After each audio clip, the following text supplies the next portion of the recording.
भक्तों, वैसे तो इस चैनल पर लगातार हनुमान जी की ही वीडियो आती रहती हैं, क्योंकि हनुमान जी ये किसी प्रचार के मोहताज नहीं है। आप अगर हिंदू धर्म से हैं तो आप जानते हैं कि हनुमान जी के पास कितनी शक्ति है, कितना बल है और कितना ज्ञान है। उनके जितने भी स्रोत हैं, वो चाहे हनुमान चालीसा हो, चाहे अष्टक हो, उनकी वंदना करने की जितने भी स्रोत है, वो सारे स्रोत का अगर आप ढंग से स्मरण करते हो ना, तो हनुमान जी की जो कृपा है वो अवश्य ही आप पर बनती है। लेकिन आपको सही भाव से स्मरण करना है, जैसा कि मैं हर वीडियो में बताता हूँ। अगर आप सही भाव से स्मरण नहीं करते तो कोई फायदा नहीं, बस केवल आपकी ऊर्जा ही नष्ट होने वाली है। लेकिन आज की वीडियो में हम बात करने वाले हैं कि अगर हनुमान जी को आपको प्रसन्न करना है तो ऐसे क्या क्या हम कार्य करें जिससे हनुमान जी खुश हो जाएं। ऐसे कौन कौन से कार्य हैं जिससे हनुमान जी खुश हो जाए, हम वही कार्य करें, कुछ और कार्य न करें।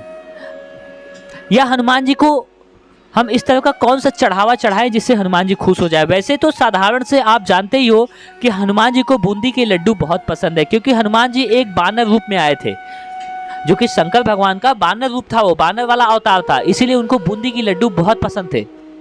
लेकिन कहीं ना कहीं कुछ चीज़ें और है जो करने से हनुमान जी की कृपा आपके ऊपर बननी शुरू हो जाती है और हनुमान जी आपसे खुश होने शुरू हो जाते हैं। वो ऐसे कौन से कार्य हैं? देखो, सबसे पहला है कि आपको मन से शुद्ध होना होगा।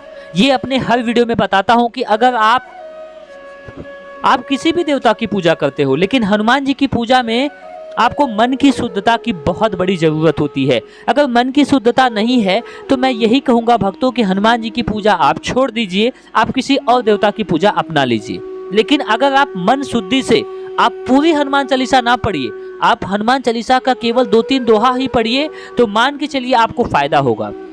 वो दोहा आपके अंदर चमत्कार का कार्य करेगा, आपके अंदर कॉन्फिडेंस भरेगा, आत्मविश्वास आपका बढ़ना धीरे धीरे शुरू हो जाएगा।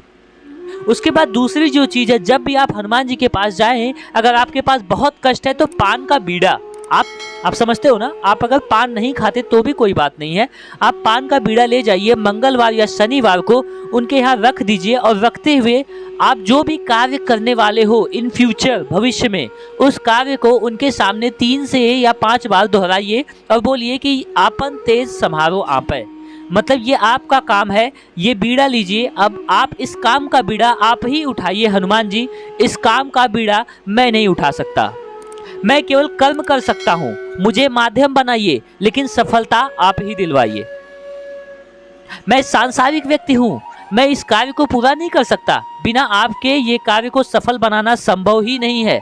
आप ये सब अच्छी बातें मन साफ करते हुए हनुमान जी के पास पान का बीड़ा रखते हुए कहेंगे तो अवश्य ही आपको फायदा होगा। उसके बाद तीसरी जो महत्वपूर्ण चीज़ है कि रोजाना जब आप हनुमान चालीसा पढ़ें तो बिना भोग लगाए न पढ़ें। अगर आप रास्ते में डर रहे हो या कहीं रात में सोते हुए डर रहे हो तो आप नाम मात्र ऐसे ही कोई दोहा पढ़ सकते हो। लेकिन अगर आप शुद्ध रूप से हनुमान चालीसा पढ़ रहे हो, अगर आप किसी को याद कर रहे हो, तो आप कुछ न कुछ प्रसाद जरूर रखिए। आपके पास ज़्यादा कुछ संभव नहीं है, आप रामदाना खरीद लीजिए 10 रुपए का, उसको रोजाना 2-2 दाना चढ़ाइए। भगवान कोई नहीं कहते आपसे कि आप जो 10 किलो ही लाके चढ़ाइए, 2-2 दाना चढ़ाइए। मतलब ये 3 चीज़ें अगर आप करते हो तो हनुमान जी की कृपा आपके ऊपर बननी शुरू हो जाएगी, क्योंकि ये 3 चीज़ ऐसे हैं कि अगर आप मन साफ कर लिए, प्रसाद चढ़ाना शुरू कर दिया और पान का बीड़ा मतलब अपना काम उनको सौंप दिए, तो ये सब चीज़ें हनुमान जी को बहुत पसंद